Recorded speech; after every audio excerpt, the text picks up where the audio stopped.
mad? How will you tell me that you want people from that? Are you stupid? Emi, yes, you are mad. Are you crazy? Emi, stupid.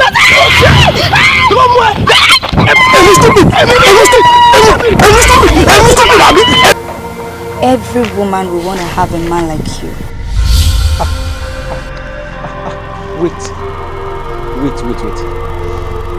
Hold on before you turn your attention away. Please, Baba.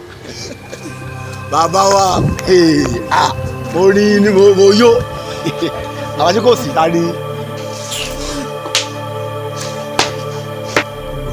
Hey! Jerry, it is only my father who has the right to. Baba wa. Hey, I love you, Bumi. Just give me an opportunity. I don't deserve you.